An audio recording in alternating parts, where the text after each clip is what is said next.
जोंहा दिनै फर्मेलि अटेकिं चेयारमेन जालांबाय एक्ट बड' भलन्टियार फर्स अर्गानाइजेसननि बे मेदाघाट बे जायगायावहाय जोङो गोबां जोंहा पर्टफलिय' दिनै अटेकिं लादों आफादगिरि नेहाथारिनिफ्राय आरम्भ खालामनानै जोंहा बे आफादनि गेजेरजों गोबां मावनांगौ दङ जोङो बेखौ मिजिं खालामदों जोंनि गेजेराव गोबां समस्या दाबो दङ जायफोरखौ जोङो समाधान खालामनो हायाखै दा बेफोरखौ मावलांनो होननानै जोङो सानदों आरो बे बड' भलन्टियार फर्सआ बे हाबाफारिफोरखौ लालांबाय थागोन दा बे समस्याफोरनि गेजेराव जेरैहाय जोंहा माने माखासे ट्राइबेल बेल्ट एन्ड ब्लकनि माखासे समस्या दङ आरो 6 सिडुल एरियायावहाय माखासे एभिक्सन खालामनायनि बाथ्रा दङ माखासे एनक्रचमेन्टनि बाथ्रा दङ गुबुन हारिफ्रा जोंनि जायगायाव हाबफैनानै बेवहाय न' लुफैनाय बे आयेननि भाबै जायगाफोरखौ आवग्रिफैनाय आरो जोंनि सुबुं अनजिमाखौ खमायलांहोनाय दा बेफोर गोबां समस्या दङ जों बे समस्याफोरखौ लानानै जोङो सावरायगोन आरो जोङो थांखि लालांबाय थागोन आरो बेखौ मावफुंनो थाखाय जोङो गुबुन गुबुन जोंनि गेजेराव जायफोर आफादफोर दङ अर्गानाइजफोर दङ जों बिथांमोनजोंबो सावरायगोन बिथांमोनखौ लाफानानै जों बे खामानिफोरखौ मावलांनो नाजागोन दा जोंहा माखासे जेरै आरोबाव समस्या दङ जेरैहाय जोंनि दानि जिथु काउन्सिल हाग्रामा दैदेननाय जिथु बिटिसि काउन्सिल बे काउन्सिलनि जायफोर बिबानगिरिफोर दङ बिथांमोनजोंबो जों सावरायगोन बोरै बे काउन्सिलनि गभर्नमेन्टनि गेजेरजों जोंनि बर' हारिनि माखासे समस्याफोरखौ मावलांनो हायो मावफुंलांनो हायो जों बेखौ सावरायगोन जायफोरखौ हागोन बिथांमोना मावलांगोन आरो जायफोरखौ बिथांमोना मावनो हाया बायदि जों बेखौ जों मावलांनो जोङो नाजागोन आरो बेजों लोगोसे जोंहा माखासे खामानि मावनांगौ दङ जेरै जोंनि सुबुं अनजिमाखौ जोङो बोरैहाय बांहोनो हायो डेमोग्राफिक माखासे चेन्जनि बाथ्राफोरखौ जोङो सिरियासलि जोङो सानदों सावरायदों जों बेखौ लानानै माखासे हाबाफारि लागोन सावरायलांगोन जोङो बेबायदि जुदि सुबुं अनजिमाया जोंहा जुदि खमायलांबाय थायोब्ला जोंनि बिथायावनो जोङो गावनि अस्तित्वखौ जोङो खोमानानै लानांगोन जोंनि राजखान्थियानो जा जोंनि रांखान्थियानो जा जोंनि गासैबो जोंनि गोहो जोंनि जिबिलाक अधिकार बेफोरो गोमालांजोबगोन बेनिखायनो जोंनि सुबुं अनजिमाखौ बांहोनानै डेम'क्रेटिकेलि जोङो बेवहाय देरहानो हानाय आरो जोङो थांनानै थानायनि गोबां गोहोफोरखौ लाखिनो हानाय बे बाथ्राफोरखौ जोङो सिन्था खालामगोन दा बेनिखायनो बेनि बेलायाव जोङो जोंनि गेजेराव जोङो सावरायगोन दा बेवहाय जोङो नुनो मोन्दों जे जोंनि गेजेराव जायफोर राजखान्थि हान्जा दङ बे राजखान्थि हान्जाफ्रा दिनै गुबुन गुबुन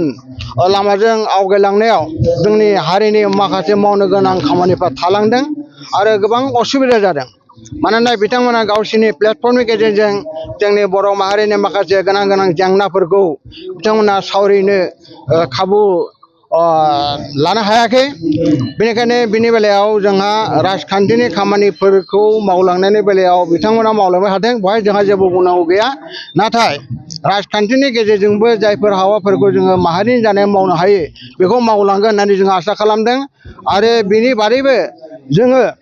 रावनिबो सायाव लामा नायालासिनो जोङो उदां मोनसे अर्गानाइजेसन हिसाबै जों खामानिखौ मावलांगोन जों मिजिं खालामदों जोंनि राजखान्थि दोलोफ्राबो जोंखौ बे बेलायाव जोंखौ मदद खालामगोन जोंबो हानायसिम बिथांमोनखौ मदद खालामलांगोन नाथाय राजखान्थि दोलोफोरनि गेजेराव जोङो खौसेथि जानायखौ जोङो हास्थायो आरो बिनि थाखाय जोङो नाजालांबाय थागोन मानोना राजखान्थि दोलोआ मोननै मोनथाम जायोब्ला जोंहा मा खहा जानो हागौ हारिया मा खैफोद जानो हागौ इयुनहालागै जों बेखौ बयबो मिथिगौ बेनिखायनो बे खैफोदखौ नुहुरखानानै जों जुदि गावस्रानायै जों जुदि थाबाय थायोब्ला जों जुदि खौसे जानो रोङाबा अब्ला जोंहा हारिनि थाखाय साननाय मावनाय जेबो ओंथि गैया बेनिखायनो जोङो खावलायो राजखान्थि दोलोफ्राबो जे दा जिहेतु समाज जोबोद बिथांमोनखौ हांख्रायगासिनो दङ बे हांख्रायनायखौ बिथांमोना बुजिनानै ज' जागोन जों बेखौ मिजिं खालामदों आरो जोंनि जायफोर माहारियारि आफाद दङ एबसु थुनलाइ आफाद बा अन्यान्य जिबिलाक माहारियारि आफाद दङ बिथांमोनाबो राजखान्थिनि दोलोफोरखौ खौसे खालामनायनि बेलायाव खामानि मावगोन खाबुखौ लागोन आरो जों लोगोसे बिथांमोनाबो लोगोसे खामानि मावलांफागोन माहारिनि खामानि माहारिनि माखासे जेंनाखौ लानानै मावनायनि बेलायाव जों बेखौ आसा खालामदों जोङो कोअर्डिनेशन कमिटि जोङो दानो नाजागोन गुबुन गुबुन आफादफोरखौ लानानै आरो बेनि गेजेरजों जोङो माखासे मावफारि लागोन गोनां जायोबा जोङो सोमावसारनायनि हाबाफारिबो लानो गोनां जानो हागौ मानोना जोंनि माखासे जेंना दङ जाय जेंनाफ्रा जोबोद गोथौ जोबोद माने बेयो सिरियास जायफोरखौ जोङो समखौ हगार हरबाय थायोब्ला जोंनि बे प्रब्लेमफ्रा जोंखौ बारा गोबाव जोंखौ निमाहा होनाय नङा बेनिखायनो जोङो दिनैनि बे भट टेकिं सेरेमनिनि गेजेरजों जोङो गासैनिबो बर' रायजोनि खाथियाव जोङो सदबांसा लानाय हिसाबै जोङो बुंनो सानो जों माहारिनि थाखाय मावनो ओंखारदों मावलांगोन आरो माहारिनि थाखाय जेसेबां हायो जों गावनि गोहो गावनि साननाय मेलेम गासैखौबो बाहायनानै गासैखौबो खौसेयाव लाबोनो नाजानानै जोंनि हाबाफारिखौ जों मावलांबाय थागोन जै बर' हारिनि जै सत्य गिबियावनो आं नोंथांमोननि मेडिया चेनेलखौ बरायग्रोनाय थाबाय लोगोसे नोंथांमोननि गेजेरजोंनो दिनै जोंनि एक्स बड' भलन्टियार फर्स अर्गेनाइजेसननि जि समायखिरा लानाय हाबाफारि बे हाबाफारिखौ जोङो सिरिबाङै मावफुंबाय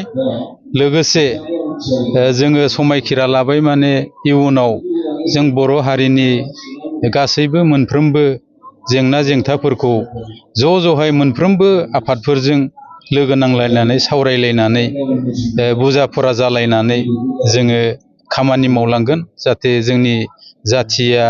जेबो जेंना जेंथायाव दा गोलैथों आरो मोनफा मोनफा गासिबो गावस्रा गुस्रा जालायनानै खामानि मावलायबाय थायोबा बेयाव जोंनि हारिनि जौगानाया बादा फैयो